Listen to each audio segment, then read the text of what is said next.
Good afternoon, everybody. I'm Christina McLaughlin. I'm a training and consultant staff at Lincoln Intermediate Unit 12. Again, I'm Christina McLaughlin from Lincoln Intermediate Unit 12. I'm a trainer and consultant in the area of behavioral MTSS. And today we have a couple of other panelists here from Lincoln Intermediate Unit who will be on deck to check question and answers and pop in if needed. So we'll go ahead and get started today with our topic of strengthening culture and climate in a virtual educational community. These are all challenging times and we're all in this together, so we want to provide you some resources today to strengthen that culture and climate, no matter what venue you're working through, in person or virtual. Here on the screen, we do have contact information for you that you'll be able to access at the end of the session. We are all here to help you. Tremendous talent on the team. We have to keep coming back to and valuing our collective expertise in this work with the times that we're in and leaning on one another. So these are the people who are here to help you. We have some meeting norms today to talk about. Today we want to let you know that the chat, microphone, and camera functions have been disabled for all of us to not have to worry about anything that we hear, because there are around 300 people participating today. There's a Q&A function that you should be seeing somewhere, probably the bottom of your screen on Zoom, to post your questions. If you have any questions as we go through the webinar, you can post those and some moderators will take a look at those, respond if they can, or let you know that we can answer those questions in an optional Q&A in a separate Zoom room after this presentation. You want to make sure today that you don't leave where the Act 48 credit link is displayed for you to complete so that you can get credit for this session. And also there'll be a short link to the presentation at the end as well.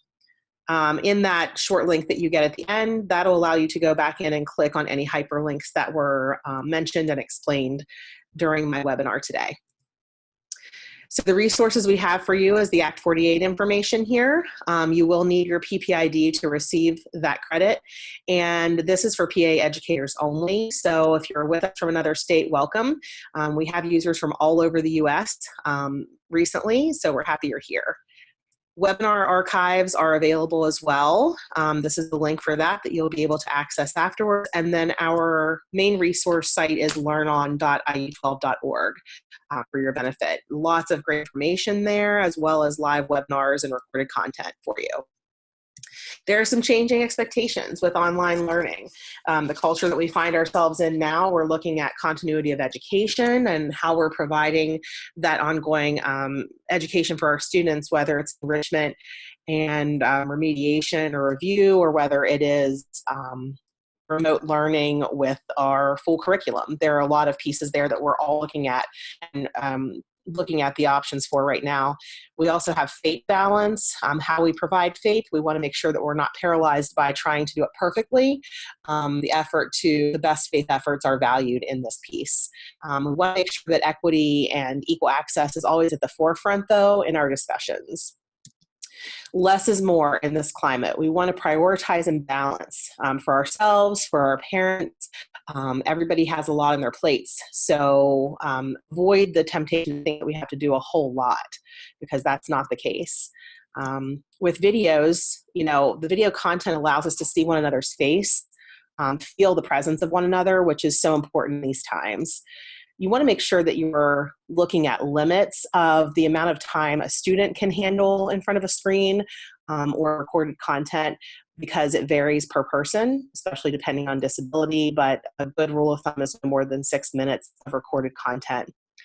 Being clear in your content with online learning, with objectives, expectations, time to complete a task, the organization of the pieces, even norms sort of for how you function online are super important.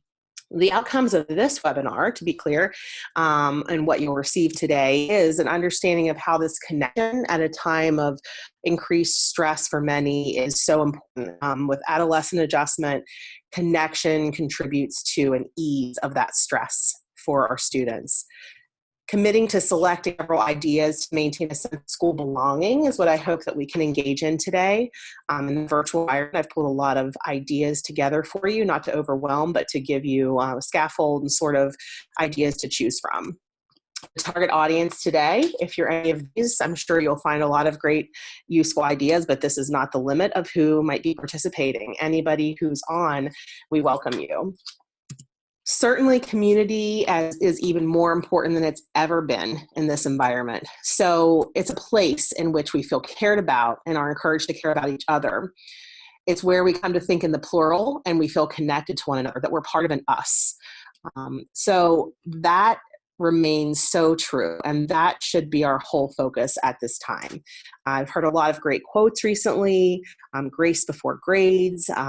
There's a lot of pieces that we need to think about getting in place first, even the routines and the structures that help us feel connected before we can go on with learning. There's a silver lining, certainly. You've probably been thinking of all kinds of things that make up that silver lining. Students get to see you as someone who's not just living at school and changing your clothes and going to sleep in the classroom somewhere or in a closet somewhere. They know you have a home, pets, family. This is a beautiful opportunity to connect with them. What's great about recorded content is that it can be replayed. You can get more bang for your buck. Something small will be replayed over and over by parents, perhaps, or students. Something comforting can be replayed. It can develop habits for your people. So, this is really important for folks to have that content that they can go back to and access. We can use our varied strengths, those of colleagues, those of students. I'm sure if I had you raise hands and could see those, you'd say that your students are above and beyond you in their technological skills and their social media savvy. They know some things that we don't. So we need to utilize that collective strength. Teacher appreciation is at an all-time high right now. They are regaling you at home. They are so thankful for what you've done. They're still looking for the school to be the school, and they're not looking for bulk from you. They're just looking for that continued connection. There is a contagion there, a positivity, kindness, assistance. Those are all contagious. Those are things that we can be thankful are contagious. And last but not least, I didn't put it on my slide, but you can eat onions in your lunch and still go back to work right afterwards and not offend anybody, which is super awesome. And we can enjoy all those stinky things for lunch. You can warm up fish in the microwave. Nobody will be mad. So that's the silver lining for us today, folks. This importance of connection. We want to think about the connections that need to exist because we're feeling so separate right now. When this physical distancing is deemed necessary, social and emotional connectedness is even more critical. And this was put out by the president of CASEL, the Collaborative for Academic, Social, and Emotional Learning. Such a wise statement, so very important to get that first. There's a continuum of our efforts for connection. We have anywhere from informal to formal efforts. Those informal efforts may include snail mail, postcards, a phone call, open Zoom chats, open office hours for students to hang out, Google Hangouts, things like that that are less formal. The formal pieces like synchronous learning pieces, recorded instruction, social skills groups, perhaps even referral processes for students you aren't seeing. Those are the pieces that are really powerful, but they are all along a continuum from informal to formal, and perhaps the informal are even more powerful right now. There are moments of triumph and connection that feed the human spirit and forge lasting bonds. Many of us can think back to a particularly difficult time in our lives and who our closest friends were at those times or which friendships were strengthened. And during that time, you remember those friendships and you are able to capitalize on those even later on. Human in the background, sorry about that. So we can capitalize on those friendships later and call upon those when needed. We can even help our young people learn from the reality of the moment. This moment, they need each other, they need us. We can help them learn how to be more kind, brave, and generous, how to reach out to others, how to accept a helping hand right now. This parent connection, I mentioned to you before, parents are feeling overwhelmed. They still want the school to be the school. But they want to hear from us. Don't make any mistake on that. They want to hear from you. They want to know you're there for help. They don't want the bulk. They want the connection. They want the relationship. This relationship piece that social emotional learning tell us about. We have the home and community, schools and classroom, these concentric circles. The most important piece on the inside there, that relationship. Relationship skills right now will propel us forward in all of the other areas like social awareness and decision making, self-management and self-awareness. SEL is at the forefront right now in a way that it's never been before. We can enjoy that. If we were hoping that it would get attention eventually, it's getting a ton of attention now. And all the work you're doing in SEL is getting attention. Kind of a creepy picture, but super powerful. The importance of connection through virtual means, that relationship, that it's not about assignments, it's not about content, that it's about that relationship we have with our kids. You may have seen this on social media. Love this quote. You don't need to learn how to use 50 online teaching tools or stay up past midnight emailing your parents or holding video conferences with students every day. You just need to be there for students like you always have.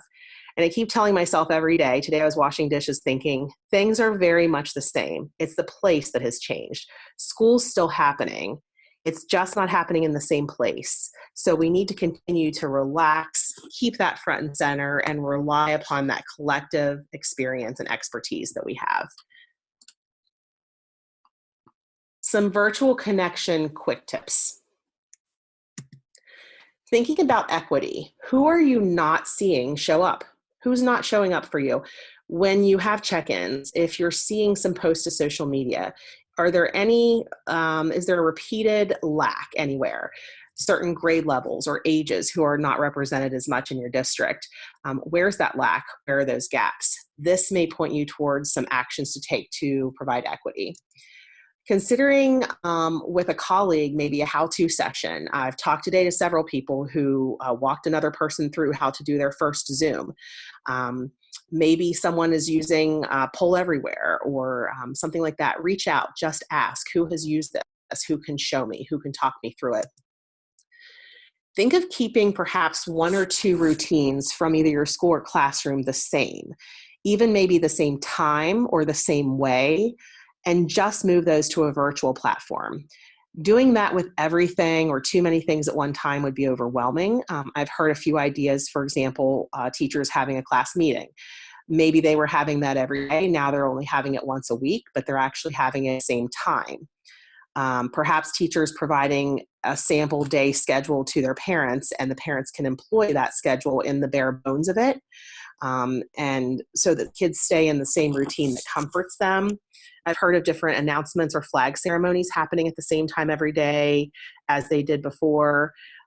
Parents are loving those things that are happening, and the kids are loving those. Don't let perfect become the enemy of the good. Even thinking about FAPE, it can be truly paralyzing if you think about how to offer the same progress monitoring, the same amount of social skills instruction, even figuring out how to offer the related services that you offered for students with special needs. It can be daunting. So try just one thing. Try to get warm in one new venue or avenue to share something. And this will help you just kind of move forward and avoid that paralysis. Led right into that. No analysis paralysis here. Less is more. These key phrases, so important, especially when you get stressed, just to repeat these over and over to yourself. Every idea that you're hearing from people is just one idea from that person. It's just one thing somebody tried. The list of ideas I share with you will be long, and you can pick from those over the coming weeks or months.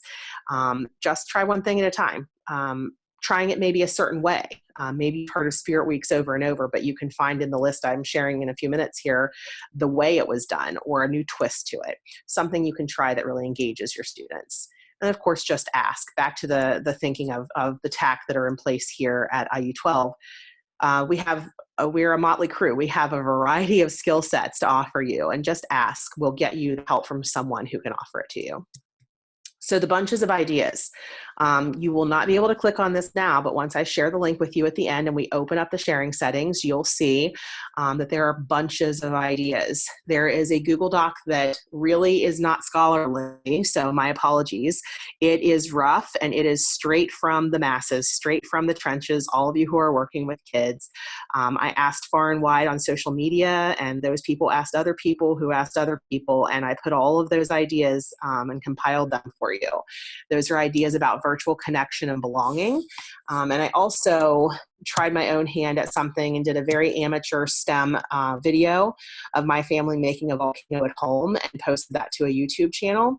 So once you are able to click into this presentation later, you can access that video. I used iMovie. I'd be happy if you contact me later to give you any tips on that. And I'm sure that we have tons of content on our LearnOn page to help you with pieces like this, or staff who can help you as well. So we have those linked up for you. I am just going to show you if I click onto the virtual connection website or Google slide, that we have a little more school-wide ideas here, and then some ideas that are a little more teacher small group, and then ideas that are a little bit more secondary, and some specific video or content examples that will really inspire you. So as I had told you, a lot of these will be rough and stated in the first person, and many were repeated, so I deleted a lot of repetitions. But great ideas here that you'll be able to access at a later time.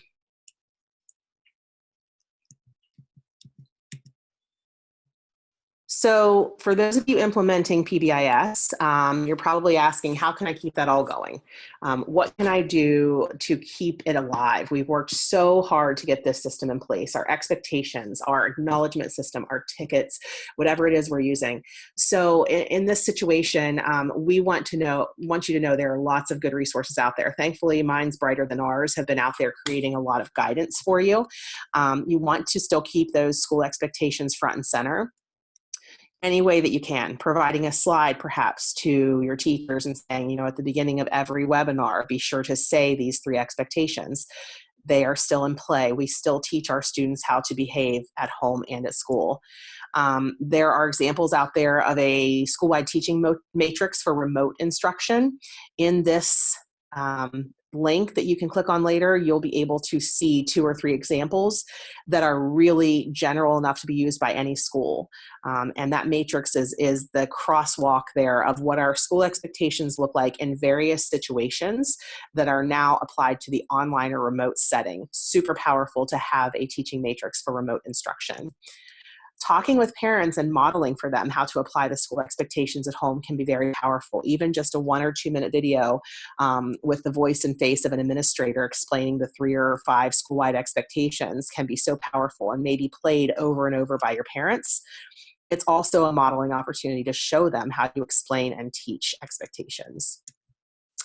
There's a great webinar coming up. PBIS, the pieces that are so pivotal are prompt, teach, reinforce.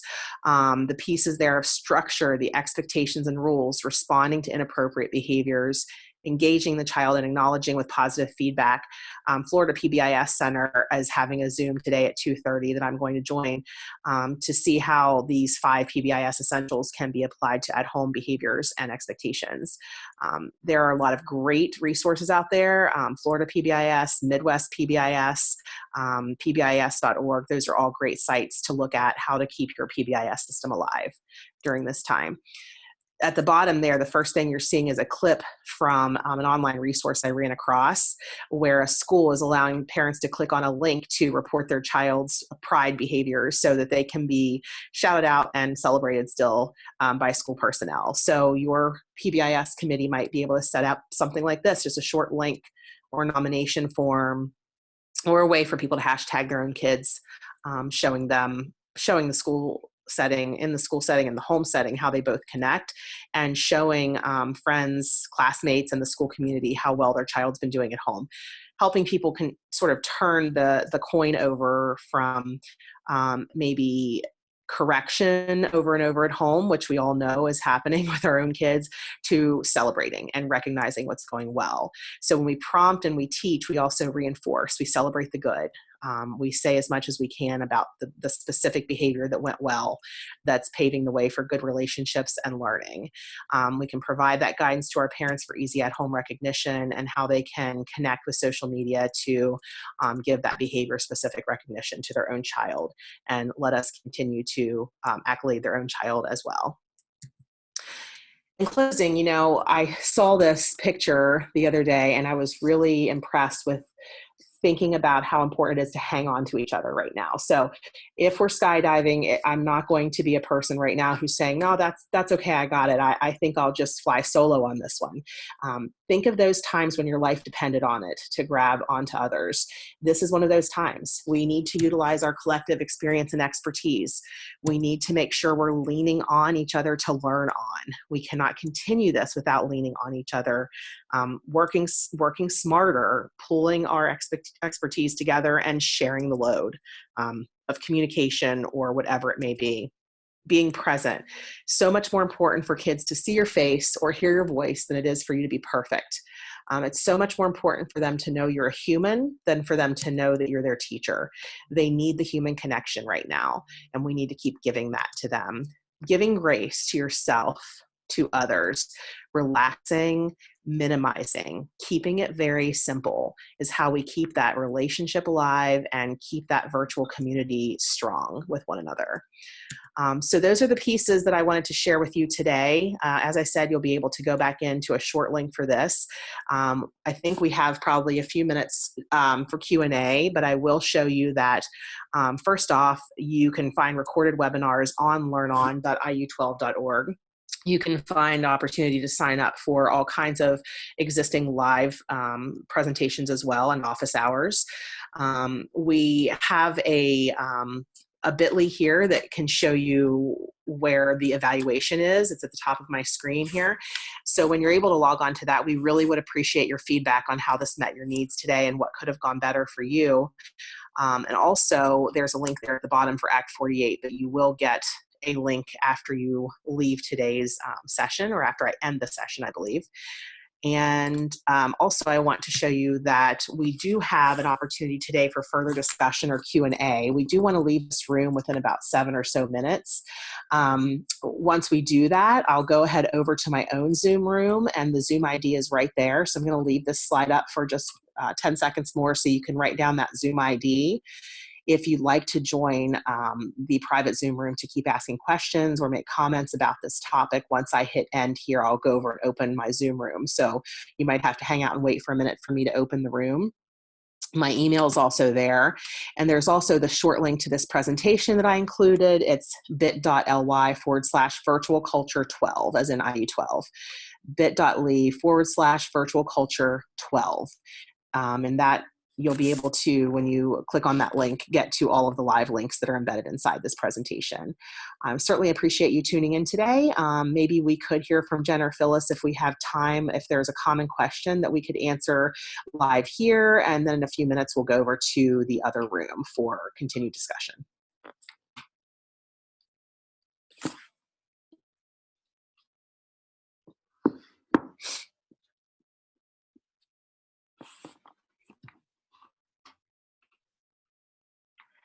And Jen, if you'd like to speak, you can unmute yourself. Any particular questions you're seeing? There hasn't been anything in particular regarding your presentation. It's more of the technical aspects of it.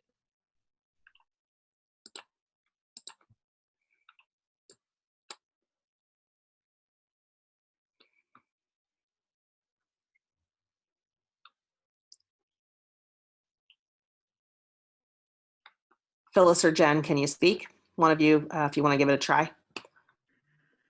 I'm here, Christina. Thank you so much. Phyllis, you're unmuted. We should be able to hear you. Can you hear me now? I can hear Phyllis, but I don't know if anyone can hear us because I just spoke also.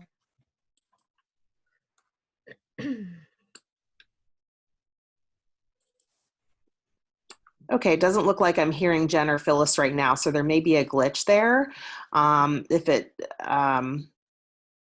Ben's just letting us know that we can hear you. I can't hear them. Guessing maybe others can.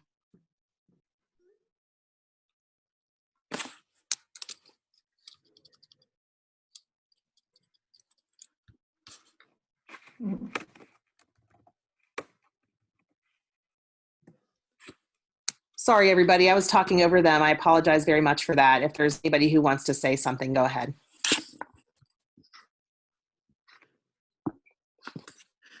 Christina, thank you. We're getting comments about how appreciative folks are and the fact that they can hear us. So thank you for that. The connection is good that you guys can hear us. So just looking to see if you have any other questions while we still have a few minutes here in the Zoom room.